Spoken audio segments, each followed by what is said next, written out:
Welcome back. All right, news of the day video for all you fine people for your Friday, January the 6th. And we're starting off with some Winnipeg Jets news. Yes, Blake Wheeler, one of the times I can wear a Blake Wheeler jersey. He returns to the lineup tonight for Winnipeg along with everybody else. Ehlers, Perfetti, Wheeler, Schmidt are the four guys coming back into the lineup. This is huge. And returning tonight, it feels like it's a big night anyways because this is game number 2,600 behind the bench for Rick Bowness. Bowness has been a coach in the NHL for a long time, usually as an assistant. He's had 677 games as a head coach and 2,600 altogether, which is an NHL record. Excellent assistant coach. He's been through a number of teams. He's good defensively. He's good with penalty kills, all that fun stuff. And he's still a good coach. The first time he was coach of the Jets was the old Jets. That was 30. He was 34 years of age. Now at age 68, he's back. He's coaching a team in Winnipeg, named the Jets yet again.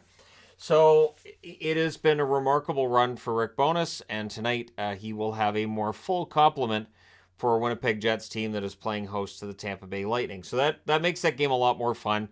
We'll see if these guys come back in and make a huge difference, if it interferes with their chemistry at all, and what the lines, everything ends up looking like for tonight's game. But for the Jets, they've been through this. They've been banged up and bruised, and now definitely a lot healthier.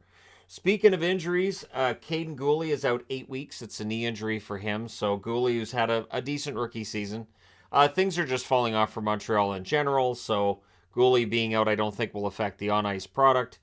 Gallagher's out 2 weeks. It's a lower body injury. It's a shame. Gallagher seems to get banged up all the time too. So yeah, the numbers for Montreal have all been trending in the wrong direction. It's understandable. These things happen. And so we'll see how they turn things around if they can, or if they don't, then you've got a shot at Connor Bedard, right? And I think the Connor Bedard hype is just going to get louder from here. Patrick Kane is out of the lineup tonight for Chicago. It sounds like it's more precautionary than anything. Like, it sounds like he could go. Like, if this was a playoff game, he'd be playing, but again, the expectation is that Kane's going to be traded, so you want to make sure that he's healthy if you're going to trade the player, and in all likelihood, Kane himself thinking that same thing, right? And for Chicago, they have a miserably poor record. Putting him out on the ice doesn't make any sense, considering what they're doing this year and what the plan is. Speaking of that plan, the Arizona Coyotes have a similar one. I think if the Coyotes had a shot at Bedard, I think they'd take him. I do. I don't think that draft pick could go anywhere.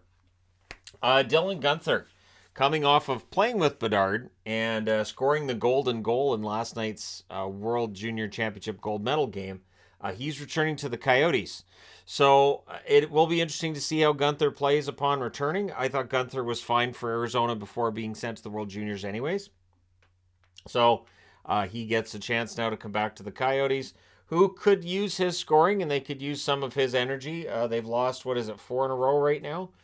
So the Coyotes getting him back, I think, is good news. Yeah, I say Coyotes, I say Coyotes as well, because I know people pronounce it one way or the other. To me, they're Coyotes, but it's fine. Other people say Coyotes. It's not a big deal. But yeah, Guenther being back could very well be a big deal for the Coyotes.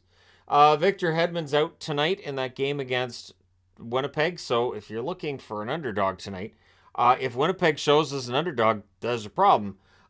He's out right now, Hedman, and we don't know for how long because his wife is due to give birth to their second child.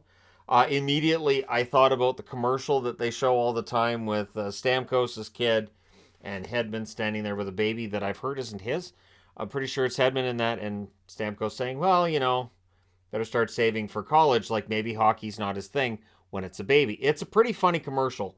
I'm only butchering it by mentioning it in this, but it was the first thing I thought of when I heard Hedman's his wife's going to have a second baby. So I assume at some point there will be a video where he's got a toddler and a baby, and it'll be Stamkos again. Now you got 2 kids you got to save up for college. I think NHL players are fine with being able to afford college for their kids, though. Just saying. But yeah, congratulations to Victor Hedman and his wife on the birth of a new child.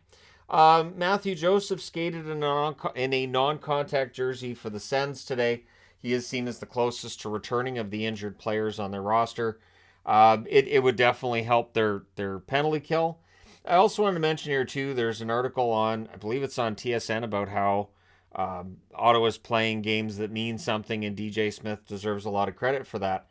Well, they're 7 points out of the playoffs. They do have 2 games in hand on a team they're chasing, but they also have to jump over 4 teams to get into a playoff spot. So are they meaningful games? I don't know. I don't see Ottawa right now as being really technically in the race. They need to be closer than 7 points out, and they need to be closer than the teams that are currently below that playoff line that are ahead of them. So that's the problem, and I think that a lot of the comments under that article are the ones I would have expected, which is Ottawa fans thinking DJ Smith is not the right guy to be behind the bench in Ottawa, and that the slow start that they had, especially that November, that's kind of submarined their chances this year, would reflect on DJ Smith. I've talked about this before, how there are coaches who get a lot of blame and a lot of credit, and it depends on how much people like them.